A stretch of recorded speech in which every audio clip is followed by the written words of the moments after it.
Launching your childhood game and expecting it to revive your memories is probably not a good idea. Most of the time, it just leaves you staring at the screen, realizing the magic wasn't actually in the code or the pixels. The magic was in the fact that you weren't looking for the best possible experience. You weren't actively trying to find a game that was worth your time. Games were merely a way to have fun, discover new things, and make memories with your friends. You weren't looking at them as a way to escape reality.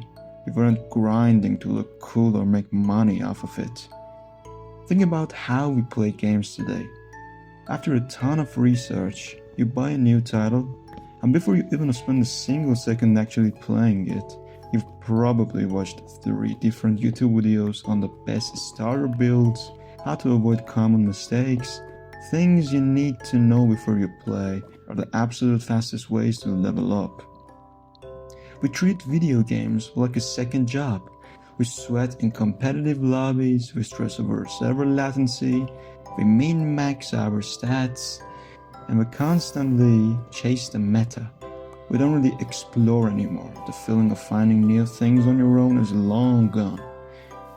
It's just like we have this to-do list and we're just crossing the stuff off of it one by one. Let me give you a real example. I recently got Elden Ring.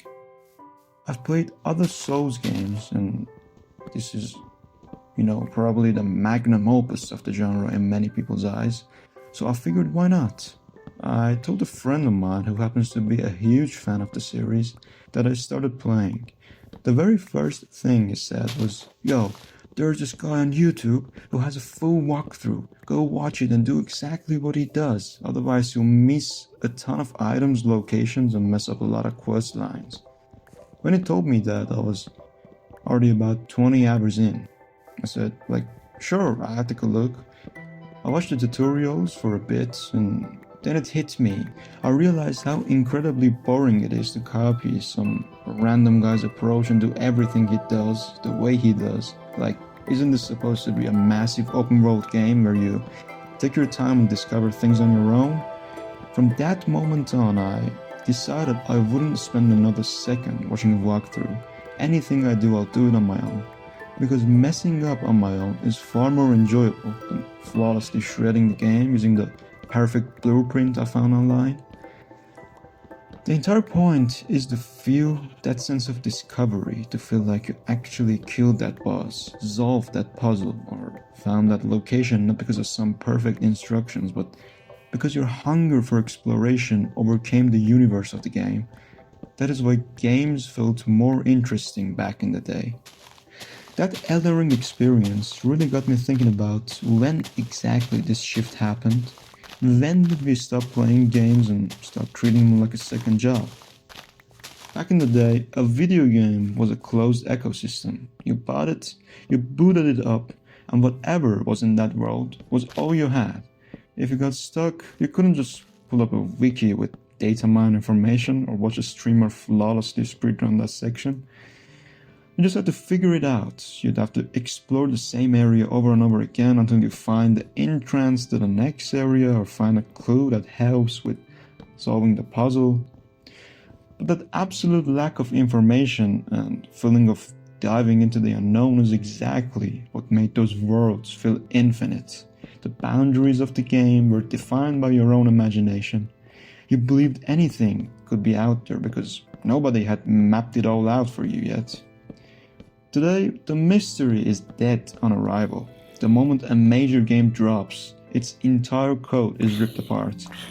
Every weapon stat, every boss weakness, every hidden ending is cataloged, optimized, and uploaded in less than a week.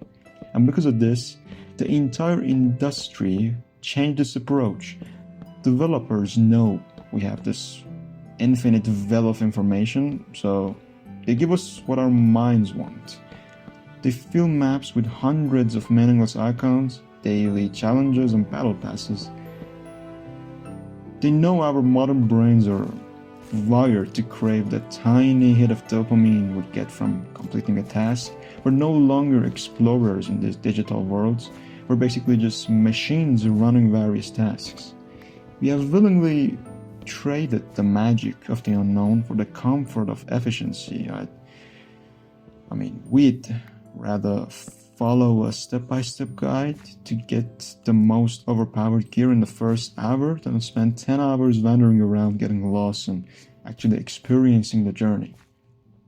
And the saddest part is when you play a game like a checklist, you stop seeing the world, you stop noticing the atmosphere, the music, the quiet moments. You just see the next objective marker.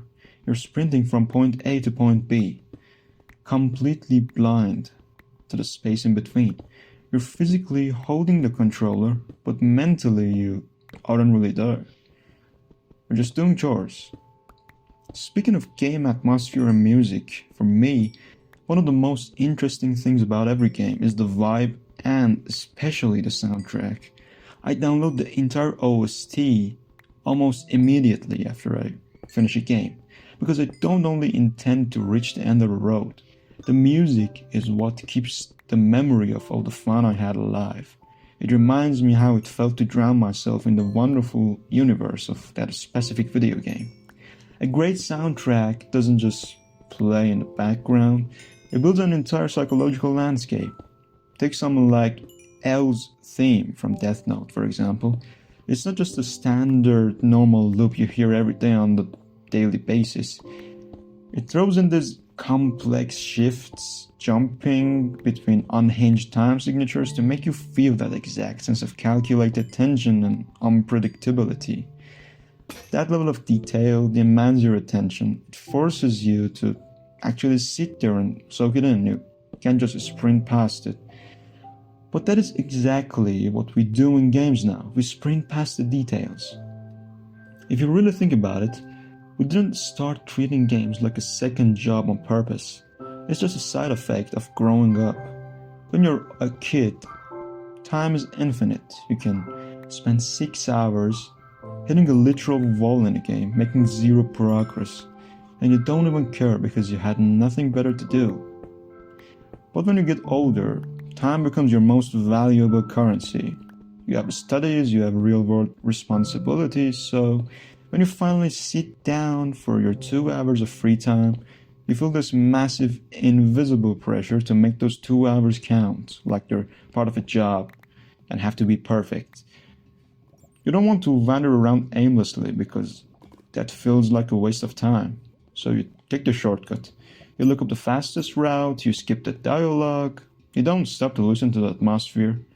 You're just trying to guarantee a return on your investment of time. But we've completely confused productivity with enjoyment. We think that by unlocking every item, beating the game as fast as possible, and getting the 100% completion badge, we're having the ultimate gaming experience. But all we're doing is turning our escape from reality into a mirror of reality. We brought the stress, the deadlines, the efficiency of the real world straight into the video game world. So how do we actually unlearn this? Well, it's not easy. When you first force yourself to drop the guides, ignore the meta and just play, your brain kind of panics. You constantly have this nagging feeling that you're doing it wrong. You worry that your weapons aren't strong enough or that you're wasting time aimlessly wandering around the same area for the 10th time. But if you just ignore your brain's efforts of disappointing you, something amazing happens. Take a game like Hollow Knight or any other Metroidvania game, for example. The map is a massive maze that practically begs you to wander. It's just a style. If you follow a walkthrough, you're just drawing a straight line from one boss to the next. But if you jump in blindly, you get lost in the depth. You hit dead ends, you struggle, and you're forced to rely entirely on your own personal skill and reflexes to survive, rather than just copying someone else's perfectly optimized charm build. And then, right when you feel completely stranded in the dark, you accidentally find a new area, or you finally take down that enemy you've been dying against for 2 hours straight. But feeling right there, that pure sense of I did it, you cannot get that from a YouTube video. That is the exact moment the game stops being a to-do list and becomes an adventure again. It's in these unscripted, unexpected moments that we actually form memories. So I strongly suggest you only refer to guides when you really are stuck and have absolutely no clue what to do. Otherwise, just keep messing around. The solution will find its way toward you eventually. So at the end of the day, launching your childhood game won't magically bring back your childhood memories. You can't unknow what you know. We're older now. Our time is limited and everything just works differently now. But that doesn't mean the magic is completely gone. It just means that we have to actively choose to let it happen. We have to stop trying to control every single variable before we even hit the start menu. The next time you pick up a new game, do yourself a favor. Don't look up a guide. Don't search for the best starter class or the most overpowered weapon or even mistakes that people make as a beginner. It's fine. Allow yourself to make mistakes. Don't worry about missing a random side quest or messing up a storyline. Just start a new save file and let yourself be confused. Let yourself build a terrible, highly inefficient character. Let yourself wander into an area that you aren't supposed to be in yet and get absolutely destroyed. Give yourself the permission to just be bad at a video game again. Because when you strip away the tutorials, the meta, and that desperate, exhausting need to be perfectly optimized, you might just find the one thing you've been looking for all along, the feeling of actually experiencing a game. Not resolving it, not crossing it off a checklist, just playing it. The magic was never lost in the code. It was lost in our mindset. And the only way to get it back is to embrace the unknown again. So close your tabs, ignore the walkthrough, and just allow yourself to get lost.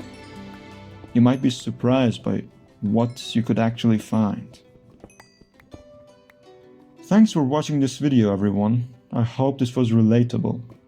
If you have any suggestions or opinions or anything, just want to tell me if a certain part of my video wasn't to your liking or it was to your liking, just drop a comment down below and tell me about it. And if you'd like to see more of these videos, let me know. Catch you in the next one. Bye for now.